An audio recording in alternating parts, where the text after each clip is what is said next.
प्रिय दर्शकों और श्रोताओं, जय सिया राम, जय श्री कृष्णा। आज पुरुषोत्तम मास का दूसरे दिन की महात्म्य कथा आप श्रवण कीजिए।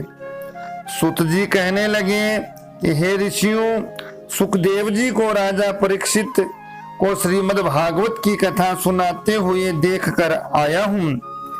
ऋषि कहने लगे, हे सुत जी, जो कुछ आपने वेद व्यास जी के मुख से सुना हो वही कथा सुनाइए। सुत जी बोले, हे ऋषियों, जैसा मुझ में ज्ञान है और मैंने व्यास जी के मुख से सुना है वह मैं तुमसे कहता हूँ।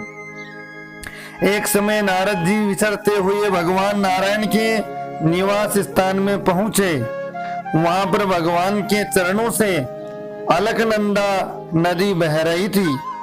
वहां पर ब्रह्म में लीन जितेंद्रिय निर्मल और तेजोमय ऋषि को देखकर भगवान ने उनको नमस्कार किया।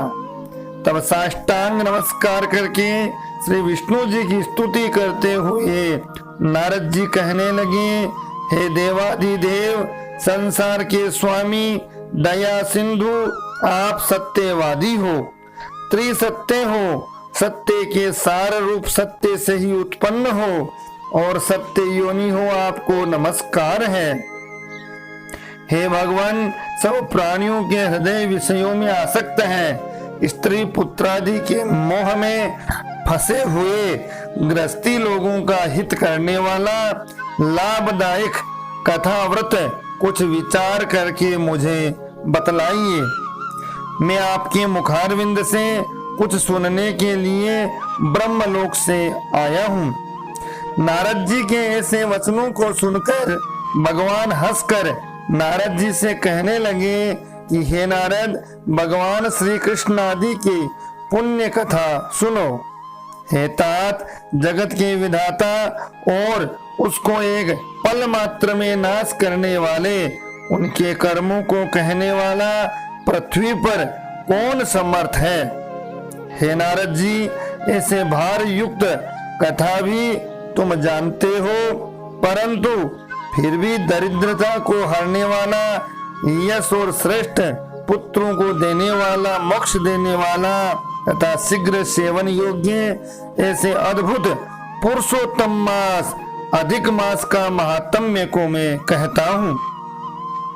नारद जी कहने लगे कि हे प्रभु, स्वामियों में सहित मैंने चैत्रादि मास तो सुने हैं, परंतु उनमें पुरुषोत्तम मास को नहीं सुना।